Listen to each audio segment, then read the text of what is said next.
Hola hermanos, familia, amigos, ¿cómo están? Espero que estén bien. Vamos a arrancar el programa una vez más. Hoy nos toca un tema, la apostasía, un tema interesante que debemos abordar por la cuestión de, sobre todo, la iglesia. Así que sin más preámbulo voy directamente a Jorge a preguntarle, ¿qué es la apostasía? George, desde Pilar. Hola, muy buenas noches. En principio quería agradecerles a todos aquellos que nos han dejado un like o algún comentario, a Marcela Miquia, a Enrique Gómez, Dina Cabrera, Margarita Borda, Petri Cruzaus, López Ester, Nora Morón, Caniche Pereira, Roberto Eizaguirre, espero pronunciar bien, si no sepan perdonarme, Betty Pajón, Lucía Fabré, Ernesto Guillermo Moya, Liz Puki, Los Melli Gómez, Tania Tamara Gottman, Estela Mary Maciotti, Lili Liliana, Sandra García. Muchísimas gracias por este mimo que a nosotros nos alienta, porque la verdad muchas veces yo personalmente siento que no nací para esto y que lo hago mal. Más allá de esto, como todas las semanas, quiero repetirles que es muy importante para nosotros que nos envíen el tema que sea de su interés. A veces no son preguntas, ¿no? Pero en algún momento uno puede necesitar abordar determinado tema de familia, de los hijos, de conflictos. Así que todo eso se lo agradecemos porque es materia prima para nuestro programa. Yendo a la consulta de Jorge acerca de qué es la apostasía, yo algo puedo sumar. La apostasía es el renunciamiento voluntario a la fe en Cristo, hecho por alguien que previamente manifestó creer en él. Antiguamente los apóstatas eran aquellos que salían del cristianismo para volver al judaísmo o salían a quemar incienso al emperador romano o adorar a los dioses paganos tradicionales. Esto en el aspecto más básico, ¿no?, de lo que es la apostasía. Si bien la apostasía es diferente de la herejía, la mayoría de las veces van de la mano y actúan en conjunto.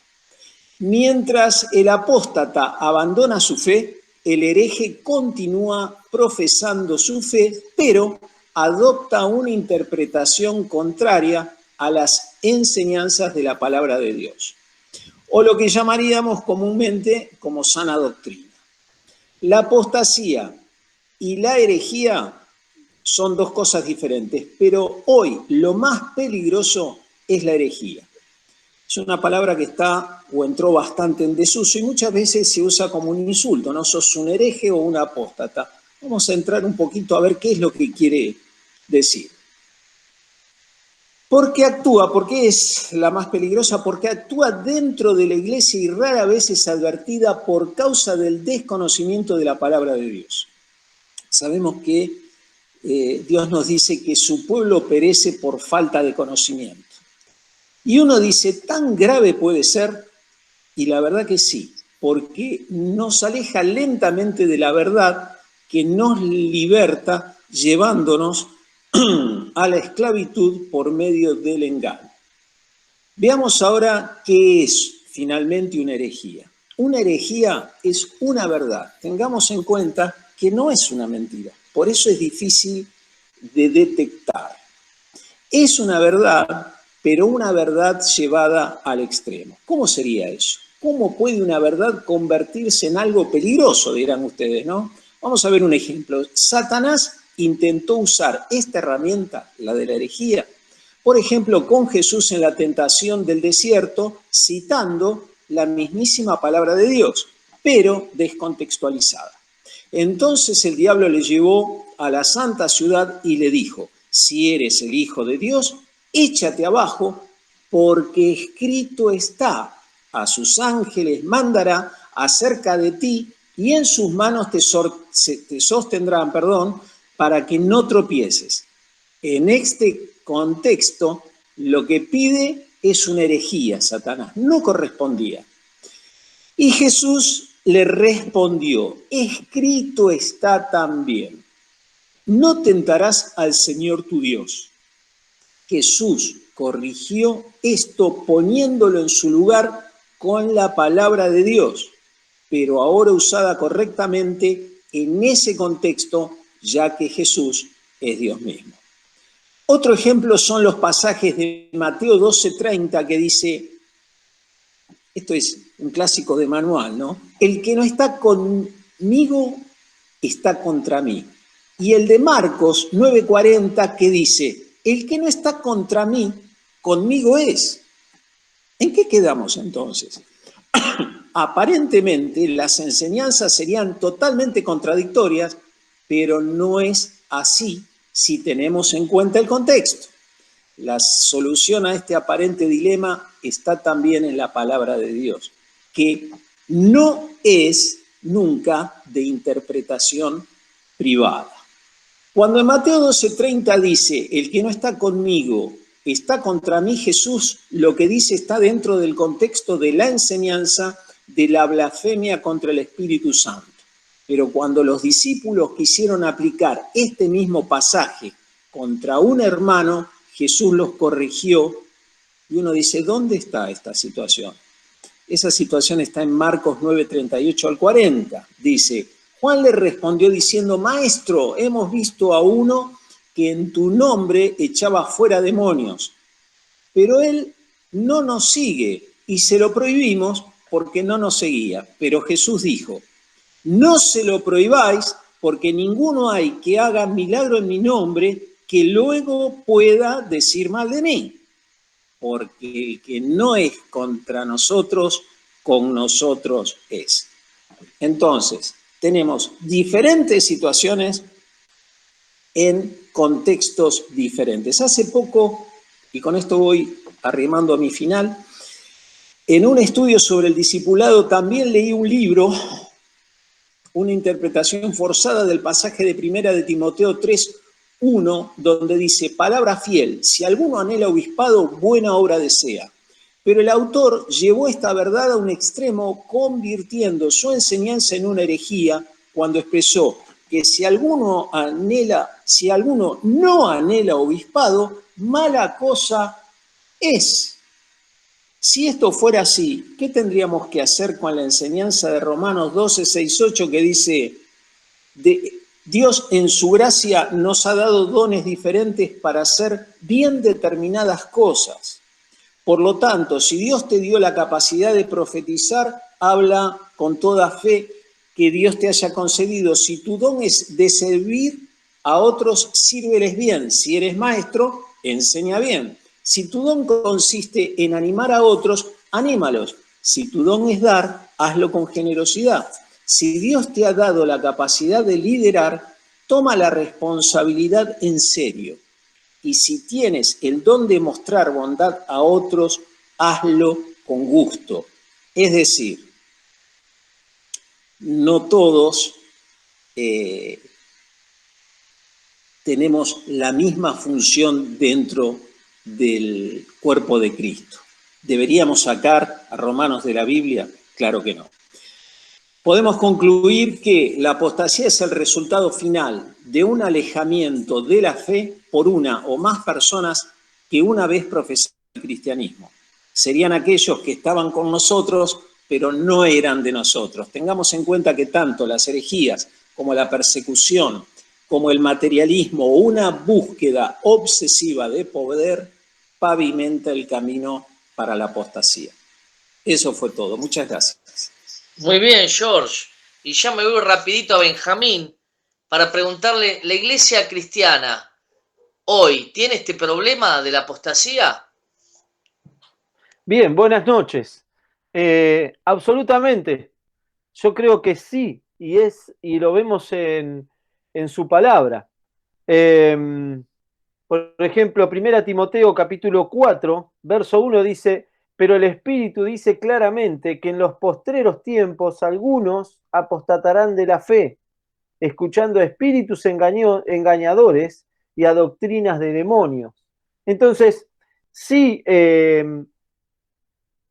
hay apostasía en la iglesia. Y yo recordaba a un maestro de la Biblia que conocí hace muchos años, que se llama Raúl Ferrero, y él una vez enseñando acerca de de la apostasía, él dijo algo muy interesante.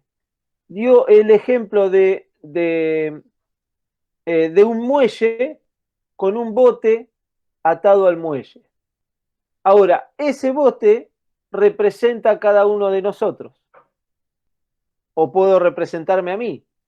Y el muelle es Cristo, es la persona del Señor. Si ese bote está atado a Cristo, está cerca del Señor. Ahora, ¿qué pasa cuando ese bote se desata, se suelta? De a poco la marea se lo va llevando y despacito, despacito termina alejado. Entonces, es un buen ejemplo acerca de lo que es la apostasía, es alejarse de la fe.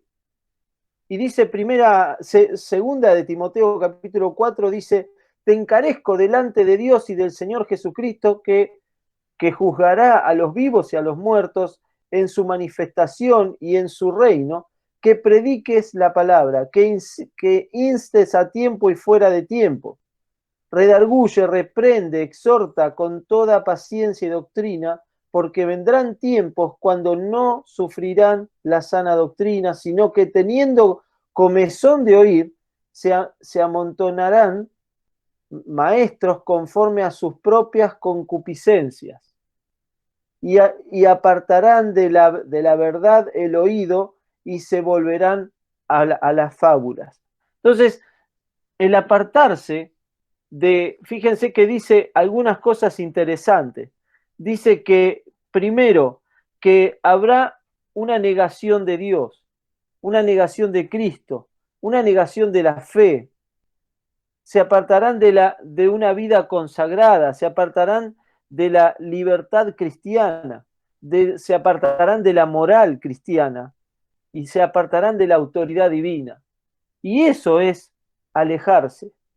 Y un aspecto de la manifestación de la apostasía espiritual en la iglesia es el ejemplo que podemos encontrar en Apocalipsis capítulo 3, del verso 14 al 22, que habla acerca de la iglesia de la Odisea, que mantiene a Cristo al margen, ignorándolo y desplazándolo del lugar que debe ocupar en la congregación. Muchas veces leímos este texto que está en Apocalipsis 3:20. Dice, he aquí estoy a la puerta y llamo. El Señor a veces está afuera y nosotros creemos que Cristo está dentro y Cristo está afuera. Y Hebreos 3:12 nos anima, dice, mirad hermanos, que no haya en ninguno de vosotros corazón malo de incredulidad para apartarse del Dios vivo. Entonces tenemos que estar atentos. Y quiero cerrar porque hace poco me compartieron un tema musical de Alex Sampedro. Y es un tema que se llama Sal. Y parte de la letra creo que expresa muy bien lo que está viviendo hoy nuestra iglesia, la iglesia de Cristo. El alejamiento. Parte de su letra dice, tengo una Biblia que no habla, un crucifijo que no salva, una fe que se cansó de las montañas. Tengo oraciones sin sujeto y he predicado tantas veces en el valle de los huesos secos. Tengo noticias sin oyentes, tengo pacientes esperando el milagro de los peces, pero tengo la red averiada. Y el vino es vinagre y el pan no sabe a nada. Tengo una sal que ya no sala, una iglesia que no sale, una luz bajo la mesa, una virgen despistada, la levadura en la nevera, mi armadura oxidada. Tengo oro y tengo plata, pero el cojo ya no baila. Y así sigue esa canción, que se las recomiendo que la escuchen, porque realmente yo cada vez que la escucho se me eriza la piel porque es una realidad, triste realidad que está viviendo la iglesia hoy. Así que si la iglesia cristiana tiene este problema hoy, absolutamente, creo que sí. Gracias, Benjamín. Y voy directamente a Daniel y te hago esta pregunta. Este tema de la apostasía, es una señal de los tiempos finales? Dani. Sí, ¿qué tal? La respuesta es simple, sencilla, ¿no? Sí, es una señal de los últimos tiempos. Y parecía que era todo sencillo, fácil de entender, por lo menos era el concepto que yo tenía, de que, bueno, la apostasía se refería a muchos que van a negar su fe, se van a volver atrás, como lo explicaron recién, y eso iba a finalizar todo con la venida del Señor Jesús. Y, bueno, me cerraba todo de alguna manera sencilla. Pero cuando empecé a leer los textos, me entraron algunas dudas, podríamos decir, de que había cosas que no las podía entender.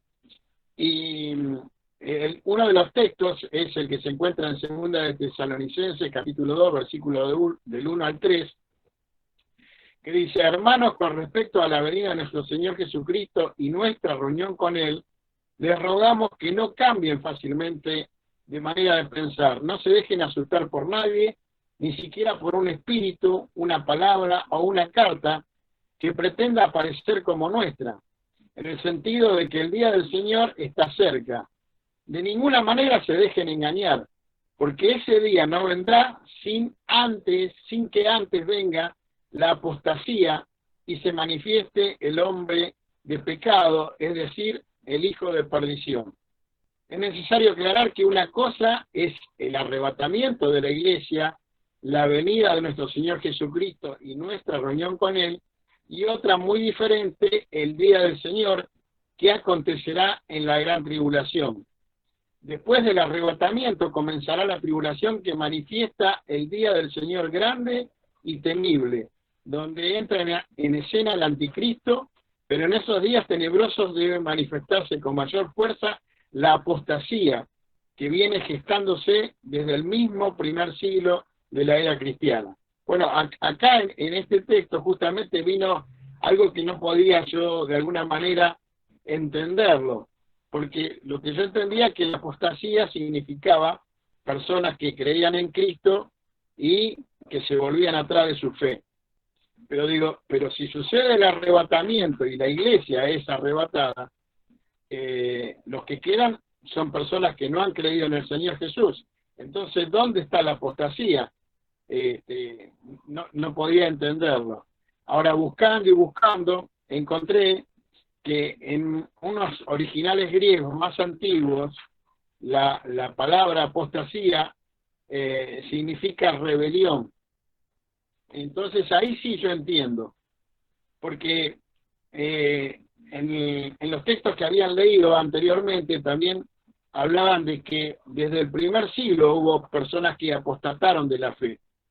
Y en estos últimos tiempos se está incrementando, o sea, cada vez hay más gente que se está alejando del Señor por enseñanzas, herejías y por su corazón, ¿no es cierto?, inclinado hacia el mal. Pero yo decía, ¿cómo va a ser la apostasía como algo, un evento muy grande y muy fuerte, si ya la iglesia no está?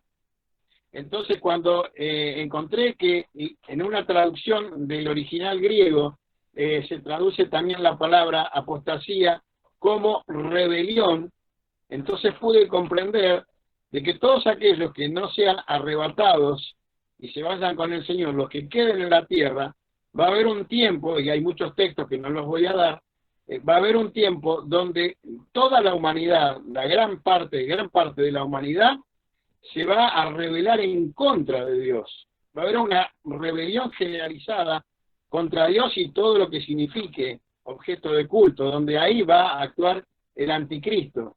Entonces ahí sí me cerró la duda que yo tenía y que no podía comprender, que un poco lo habíamos hablado anoche con Jorge.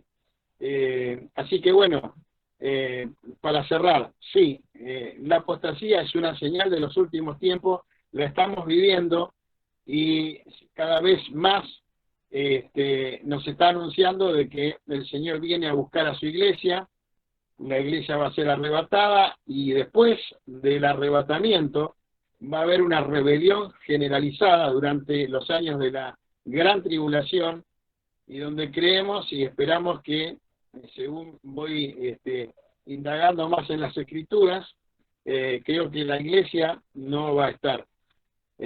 Así que bueno, esta es mi opinión con respecto a la apostasía y la pregunta que me hicieron. Gracias, Daniel. Y rápidamente voy a Río Gallegos, viajo para el sur para encontrarme con Diego. Diego, ¿cómo identificás esta clase de doctrinas apóstatas? Bueno, parece bastante general porque es como que uno tiene que entender qué es lo que está, o qué es esa enseñanza falsa, pero voy a tratar de resumirlo como para poder tener una herramienta más general.